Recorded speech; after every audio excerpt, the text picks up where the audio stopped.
1절에서 10절까지 말씀입니다.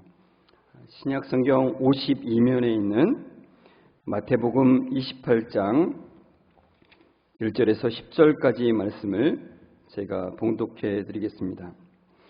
안식일이 다 지나고 안식 후 첫날이 되려는 새벽에 막달라 마리아와 다른 마리아가 무덤을 보려고 갔더니 큰 지진이 나며 주의 천사가 하늘로부터 내려와 돌을 굴려내고 그 위에 앉았는데 그 형상이 번개 같고 그 옷은 눈같이 희거늘 지키던 자들이 그를 무서워하여 떨며 죽은 사람과 같이 되었더라. 천사가 여자들에게 말하여 이르되 너희는 무서워하지 말라. 십자가에 못 박히신 예수를 너희가 찾는 줄을 내가 아노라. 그가 여기 계시지 않고 그가 말씀하시던 대로 살아나셨느니라. 와서 그가 누우셨던 곳을 보라. 또 빨리 가서 그의 제자들에게 이르되 그가 죽은 자 가운데서 살아나셨고 너희보다 먼저 갈릴리로 가시나니 거기서 너희가 배우리라 하라. 보라 내가 너희에게 일렀느니라 하거늘 그 여자들이 무서움과 큰 기쁨으로 빨리 무덤을 떠나 제자들에게 알리려고 다름질할세 예수께서 그들을 만나 이르시되 평안하냐 하시거늘 여자들이 나아가 그 발을 붙잡고 경배하니 이에 예수께서 이르시되 무서워하지 말라. 가서 내 형제들에게 갈릴리로 가라 하라. 거기서 나를 보리라 하시니라. 아멘. 네, 우리 옆 사람과 인사했으면 좋겠습니다. 주님이 부활하셨습니다. 이렇게 인사했으면 좋겠습니다. 네, 해피 이스터라고 말씀해 주셔도 좋겠습니다. 감사합니다. 네, 부활주일입니다. 기쁨이 가득했으면 좋겠습니다. 지난 주간에 고난주간 새벽기도를 하면서 그 십자가에 대해서 주님이 죽으심에 대해서 많은 이야기들을 나눴는데요. 주님은 제3시에 십자가에 못 박히셨습니다. 마가복음 15장 25절에 때가 제3시가 되어 십자가에 못 박히니라 이렇게 되어 있습니다. 당시 유대인들은 6시가 그날의 시작이었습니다. 6시가 0시가 되는 겁니다. 그러니까 제3시는 9시가 되죠. 그러니까 오전 9시에 십자가에 못 박히셨습니다. 그리고 마태복음 27장 45에서 46절을 보면 제6시로부터 그러니까 6시는 정오가 되죠. 12시가 됩니다. 그리고 그때 어둠이 임해서 9시까지 그러니까 오후 3시까지 3시간 동안 어둠이 임했다고 했습니다. 이제 심판을 말씀한다고 제가 말씀드렸는데 그리고 제9시쯤에 그러니까 오후 3시쯤에 엘리 엘리 라마 사박다니 나의 하나님 어찌하여 나를 버리셨나이까 하시고 얼마 안 지나서 영원히 떠나십니다. 누가복음 23장 44에서 46절을 보시면 때가 제6시쯤 되어 해가 빛을 잃고 온 땅에 어둠이 임하여 제9시까지 계속하여 성소의 휘장이 한가운데가 찢어지더라. 예수께서 큰 소리로 불러 이르시되 아버지 내 영혼을 아버지 손에 부탁하나이다 하고 이 말씀을 하신 후 숨지시니라. 이렇게 됩니다. 여러분 십자가에 달리신 지 예수님은 대략 한 6-7시간 만에 죽으셨습니다. 마가복음 15장에 보면은 빌라도가 이걸 이상히 여겼다고 했습니다. 왜냐하면 십자가의 형을 달리면 보통 최소 하루에서 이틀 정도 지나서 죽는 게 보통입니다. 그런데 예수님은 보통의 경우보다 굉장히 빨리 죽음을 맞이하셨습니다. 그러니까 살점을 뜯어내는 그 책찍질과 수많은 책찍질을 당하셨죠. 여러 번의 재판도 받으시고 가시관 때문에 계속해서 머리에서 피가 흐르고 계셨습니다. 육체의 힘이 한계에 다다랐죠. 그래서 좀 빨리 죽으신 것도 있는데 사실은 그것보다 더 중요한 이유가 있습니다. 바로 그 시간이 그러니까 유월절 바로 전날 그러니까 이제 6시부터 사실은 유월절이 시작되는 건데 이 시간에 유월절 어린 양을 잡는 시간이었어요. 이 시간이. 그러니까 예수님은 이스라엘 백성들 대신에 죽은 그 유월절 어린 양처럼 그의 백성들의 죄를 대신해서 유월절 어린 양으로서 죽임을 당하신 거예요. 근데 많은 사람들이 예수님의 부활을 이제 거짓이라고 말하는 사람들이 있습니다. 예수님이 죽으신 것처럼 보였을 뿐이다. 그냥 기절했다가 깨어났다는 거죠. 그리고 어떤 사람들은 예수님은 영으로만 오셨고 육체는 그냥 보이기만 한다는 거예요. 이걸 이제 전문 용어로 가연설이라고 합니다. 가연설. 그러니까 눈으로만 보였다 이거죠. 그러니까 사실은 영인데. 그러나 예수님의 죽음을 가장 가까이서 본 제자가 있죠. 그게 바로 요한입니다. 요한은 다른 제자들이 쓰지 않은 아주 중요한 사실을 쓰는데요. 요한복음 19장 34절에 이렇게 썼습니다. 그중 한 군인이 창으로 옆구리를 찌르니 곧 피와 물이 나오더라. 그러니까 예수님의 죽음을 확인하기 위해서 로마 군인 하나가 예수님의 옆구리를 창으로 찌릅니다. 그때 피와 물이 쏟아져 나온 거죠. 그것은 예수님의 생명이 쏟아졌다는 것을 사실 분명히 보여주고 있어요. 그러니까 완전히 죽었음을 보여주고 있죠. 예수님은 우리의 죄에 싹신 영영 죽어야 함을 대신하시기 위해서 오셨기 때문에 우리 대신에 완전히 죽으셨어야 돼요. 가짜로 죽으면 그 구원이 가짜가 되는 거죠. 시각적으로만 죽으시면 시각적으로만 구원을 주시는 게 돼요. 그러니까 예수님은 죽음을 당하기 위해서 오셨고 그 일을 이루신 거예요. 그러니까 완전히 죽으셔야만 하는 겁니다. 그러니까 그 일을 위해 오셨는데 가짜로 죽을 수는 없어요. 죽음의 값을 완불 하셨습니다. 다 이루셨습니다. 마태복음 28장 1절에 보면 이렇게 되어 있습니다. 안식일이 다 지나고 안식 후 첫날이 되려는 새벽에 막달라 마리아와 다른 마리아가 무덤을 보려고 갔더니 그러죠. 예수님이 오후 3시가 조금 넘어서 죽으셨고 이제 6시부터는 안식일이 시작됩니다. 그러니까 금요일 6시부터 안식일이 되는 거예요. 토요일 날 저녁 6시까지. 그때는 아무 일도 못합니다. 그러니까 꼼짝 말합니다. 그러니까 지금 예수님이 그때 죽으셨기 때문에 이제 바쁜 거예요. 빨리 이 시체를 처리해야 됩니다. 그래서 아리마대의 부자 요셉이 빌라도에게 가서 예수님의 시체를 달라고 합니다. 그리고 빌라도가 내어주죠. 그래서 요셉이 시체를 가져다가 깨끗한 세마포로 싸게 되고 그리고 바위 속에 판 자기 무덤, 이 자기 무덤을 미리 준비를 했는데 거기에 이제 예수님의 시신을 넣고 큰 돌을 굴려서 이제 무덤 문을 이제 막았던 겁니다. 그리고 이제 안식일이 되죠. 금요일 날 이제 저녁 6시부터 그 다음 날 토요일 날 저녁 6시 때까지는 아무것도 이제 움직이지도 못하죠. 안식일에. 그리고는 그 다음 날은 안식 후 첫날 아침이 되는 거예요. 그게 제3일이죠. 주님께서 제3일에 3일 만에 살아나신다는 것은 금요일이 첫 번째 날, 토요일이 두 번째 날, 그리고 주일이 세 번째 날이 되는 겁니다. 그 새벽에 2명의 여인이 이제 무덤을 보러 가게 됩니다. 마가복음 16장 2절에 3절에 보면은 이 2명의 여인이 가면서 했던 걱정이 나와요.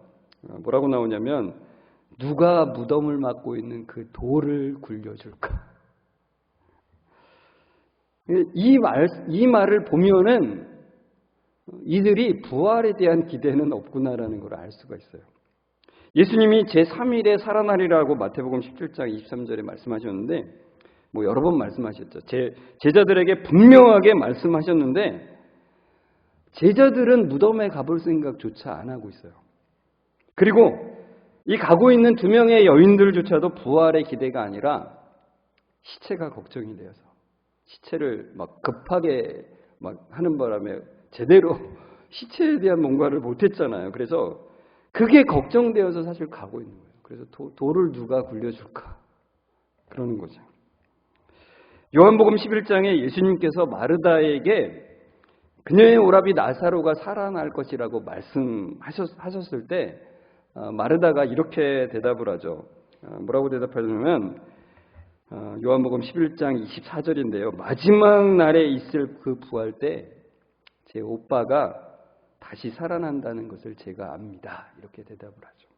근데 이게 바로 유대인들이 가지고 있었던 생각이라는 거예요. 그러니까 제자들도 그 마지막 날에는 예수님이 살아나신다면 살아나겠지. 그러나 지금은 안 돼. 지금은 안 된다고 생각하는 거예요. 주님이 진짜 제3일째에 살아나신다라고 그들이 믿고 기대하고 있다면, 여러분 기대하고 있다면 그 아침, 3일째가 되는 그 아침에 가만히 있을 수가 없죠. 바로 달려가서 그 무덤을 봐야 되지 않겠습니까? 근데 그 무덤으로 가는 그 여인들조차도 부활에 대한 기대가 아니라 시체를 걱정해서 지금 가고 있는 거예요. 그런데 놀라운 일이 벌어지게 되죠. 28장 2절에 4절 보시면 큰 지진이 나며 주의 천사가 하늘로부터 내려와 돌을 굴려내고 그 위에 앉았는데 그 형상이 번개 같고 그 옷은 눈같이 익거늘 지키던 자들이 그를 무서워하여 떨며 죽은 사람과 같이 되었더라. 그렇죠. 도대체 여인들은 도대체 누가 돌을 굴려줄까? 우리 힘으로는 안 되는데 이 걱정을 하면서 갔는데 그 천사가 그 돌을 굴려내었죠. 그리고 그 상황을 보는 그곳을 지키고 있던 자들은 어마어마하게 놀래서 거의 그냥 죽은 사람처럼 그냥 기절해 버렸다는 거죠. 그 정도로 엄청난 일이 발생을 합니다. 그리고는 천사가 여자들에게 말을 합니다. 여자들에게 말하이르되 너희는 무서워하지 말라. 십자가에 못 박히신 예수를 너희가 찾는 줄을 내가 아노라. 그가 여기 계시지 않고 그가 말씀하신 대로 살아나셨느니라. 와서 그가 누우셨던 것을 보라. 이렇게 말씀합니다. 예수님이 여기 계시지 않는다는 것은 더 이상 사망이 그를 가둬놓을 수 없음을 말씀하는 거예요. 여러분, 주님은 죽음에 묶여있는 우리를 구하시기 위해서 죽음 속으로 뛰어들으셨어요. 무덤 속으로 들어가신 거예요. 영영 죽어야 하는 그 죄의 값을 지불하시기 위해서 죽음 속으로 들어가셨어요. 그러나 죽음으로 끝나지 아니하시고 죽음을 해결하셨음을 확증하기 위해서 부활하셨습니다. 이 부활을 생각하면서 제가 이제 새벽마다 성도들 기도 제목을 이렇게 보면서 조영애 집사님의 기도 제목을 볼 때마다 제가 이 부활에 대해서 기도하게 되는데, 조영애 집사님이 공식적으로 주신 기도 제목이니까 함께 나눠보려고 합니다. 이렇게 적으셨어요. 제가 부활의 의미와 기쁨을 알게 해주세요. 제가 아직 부활에 대해서는 와닿지가 않아서요. 너무 솔직하게 이렇게 기도 제목 내주셔서 너무 감사해요. 제가 설명은 드리긴 했지만 이 시간에 제가 조금 더 설명함을 통해서 조영애 집사님뿐만 아니라 우리 모두가 그 부활이 우리 마음속에 와닿고 그 부활의 생명이 정말 나와 관련 없는 게 아니라, 나랑 먼 게 아니라 진짜 가까이 있는 거, 진짜 내 마음속에 있는 거구나를 우리 같이 모두 다 누렸으면 좋겠습니다. 여러분, 사실 우리가 이런 얘기를 저는 많이 들었는데 여러분도 많이 들으셨는지 모르겠어요. 부활절은 정말 기독교의 핵심이다. 부활은 기독교의 핵심 중에 핵심이다. 성탄절보다 부활절이 훨씬 더 중요하다.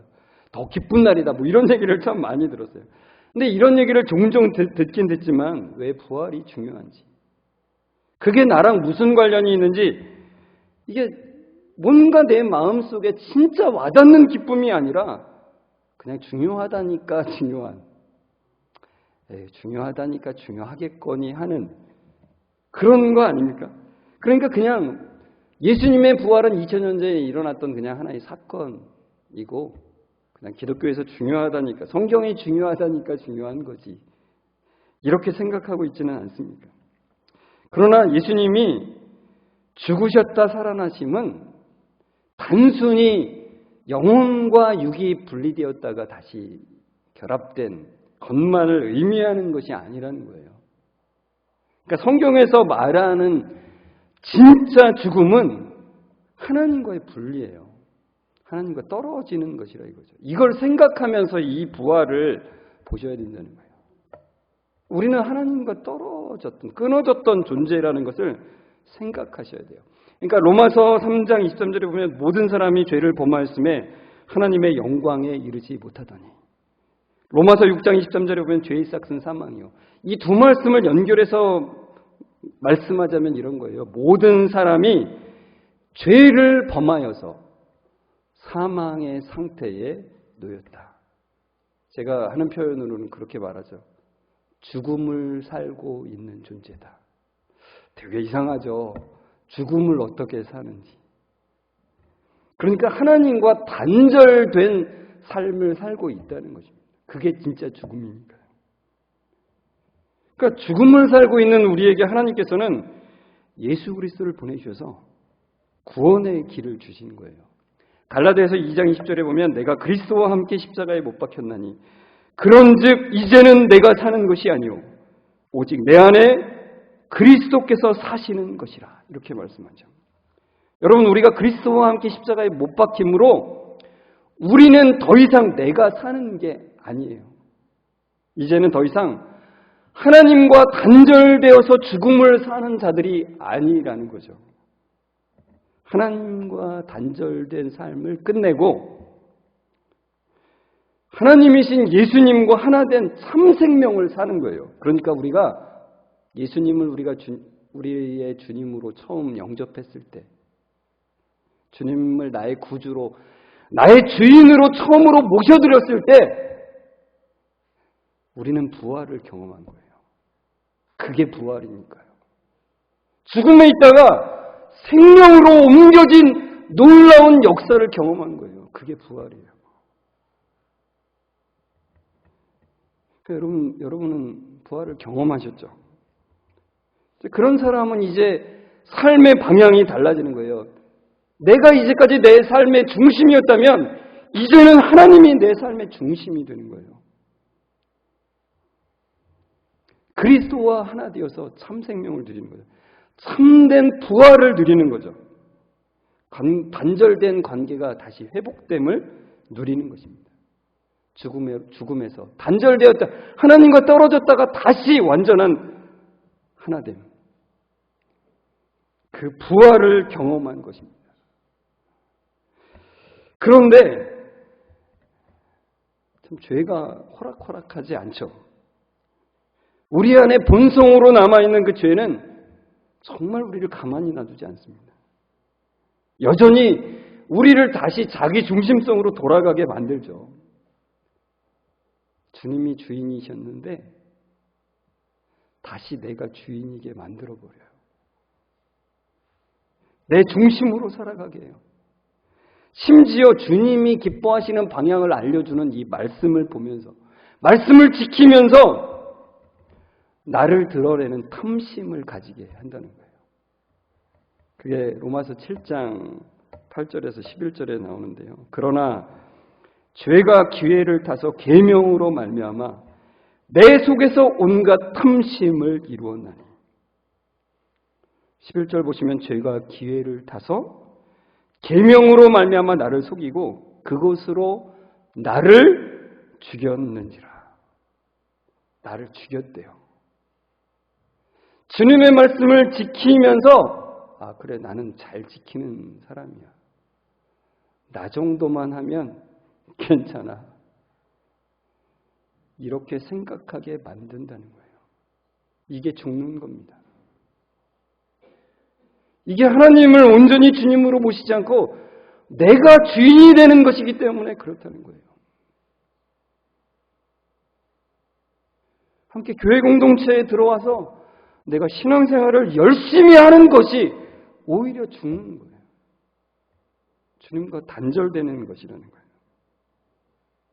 그래서 로마서 7장 24절에 보면 오라 나는 곤고한 사람이로다. 이 사망의 몸에서 누가 나를 건져내랴. 주님의 말씀을 지키며 주님을 섬기며 사람들을 섬긴다고 하는 이 일들이 하나님 어떻게 내 욕심을 채우는 일이 됩니까?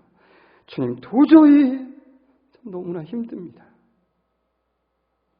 이것을 빠져나갈 길이 없습니다. 주님 어떻게 해야 됩니까? 라고 하는 고백이, 탄식이 터져나올 수밖에 없는 게 우리라는 것입니다. 누구도 예외가 없어요.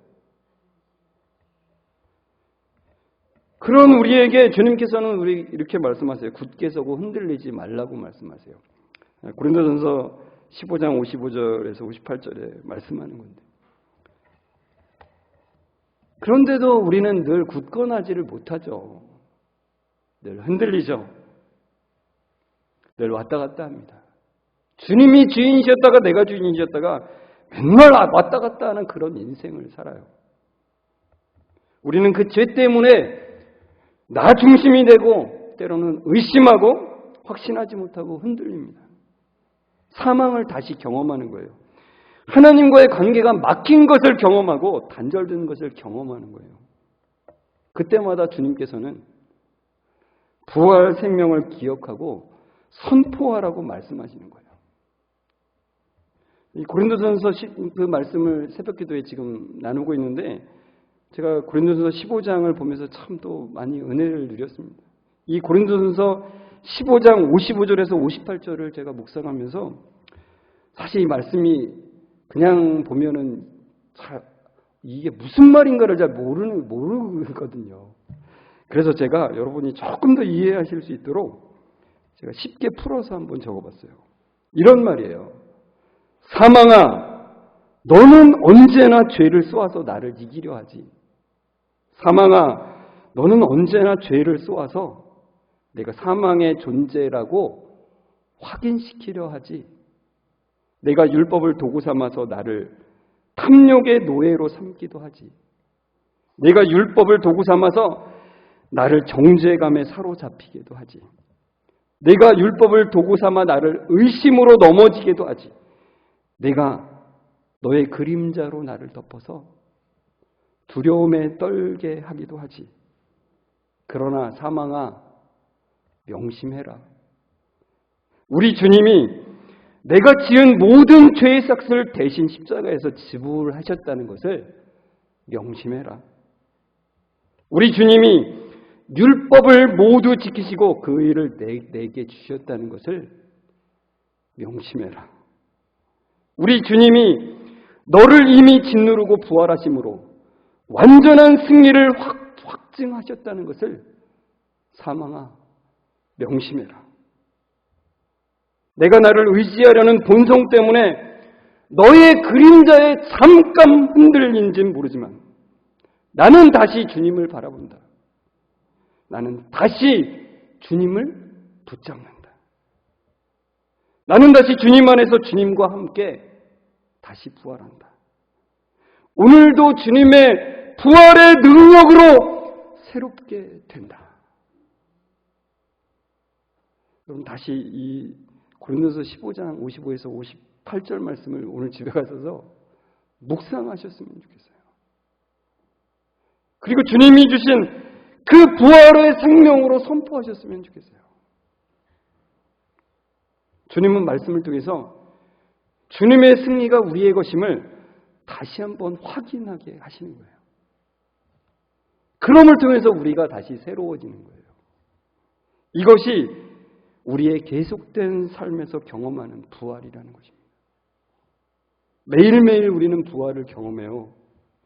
죄로 인해서 주님과 관계가 단절되면 우리는 다시 사망을 경험하는 거예요. 사망의 그림자 가운데 있게 되죠. 그러나 다시 말씀으로 새롭게 되어서 주님과 다시 온전한 관계가 되는 것, 그것이 부활이에요. 부활의 능력입니다. 주님이 죽음을 이기신 승리를 누리게 되는 거예요. 주님, 오늘도 그 승리를 다시 누리는 은혜를 허락해 주옵소서. 주님, 주님의 말씀으로 다시 새롭게 하여 주셔서 부활을 경험케 하여 주옵소서. 이 기도가 여러분들이 끊이지 않았으면 좋겠어요. 여러분, 이 부활 생명을 누린 자는 증인이 될 수밖에 없어요. 이 부활이라는 건 정말 놀라운 것이기 때문에 그래요. 왜요? 생명, 죽음에서 생명으로 옮겨진 사건이에요. 죽었다 살아난 거예요. 죽었다 살아난 자들이 어떻게 말을 전하지 않을 수가 있겠어요? 부활 생명을 누리지 않기 때문에 그런 거죠. 여인들에게 말씀하시잖아요. 가서 전하라고. 그들에게 보여주시면서 전하라고 하시잖아요. 그럼 주님은 우리 마음에도 오셔서 부활을 보여주시고 회복시키세요. 그리고 너희가 경험한 그 부활을 전하라고 하시는 거예요. 그 놀라운 부활 생명을 여러분 날마다 사모하시고 새롭게 되기를 소망하시고 그것으로 참된 증인이 되시는 여러분들 되시길 주의 이름으로 축원합니다. 우리 같이 찬송가 165장 같이 부르실 건데 여기 가사에 보면 그렇게 나와요. 부활의 주님이 나타나시사 두려움과 의심을 물리치셨대요. 여러분, 우리의 모든 삶 가운데 두려움과 의심, 교만과 절망, 이것도 많잖아요. 그것을 물리치셨어요. 주님이 다시 사심으로 죽음을 이기셨어요. 그것을 부활절 때만 기억하는 게 아니라 매일매일의 삶에서 우리가 그것을 누리는 삶이 되기를 소망합니다라는 마음으로 같이 우리 일어나서 같이 불렀으면 좋겠습니다.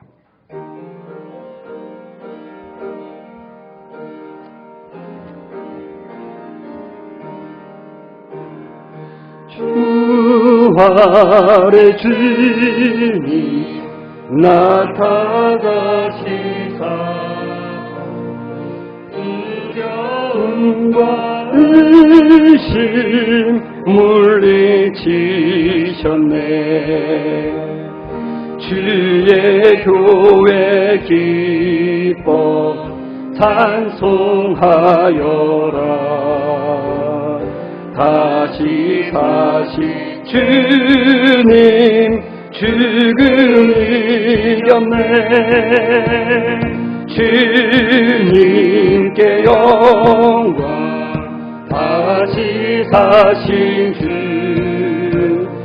사망 권세 모두 이기시. 다시 한번 부활의 주님 나타나시사 부활의 주님 나타나시사 두려움과 의심 물리치셨네. 주의 교회 기뻐 찬송하여라. 다시 사신 주님 죽음 이겼네. 주님께 영광. 다시 사신 주 사망 권세 모두 이기시었네. 주님께 영광. 주님께 영광. 다시 사신 주 사망 권세 모두 이기시었네. 사망 권세 모두 이기시어. 흰 옷 입은 천사 돌을 옮겼고 흰 옷 입은 천사 돌을 옮겼고 누우셨던 곳은 비어 있었네. 누우셨던 곳은 비어 있었네. 주님께 영광. 주님께 영광. 다시 사신 주 사망 권세 모두 이기시.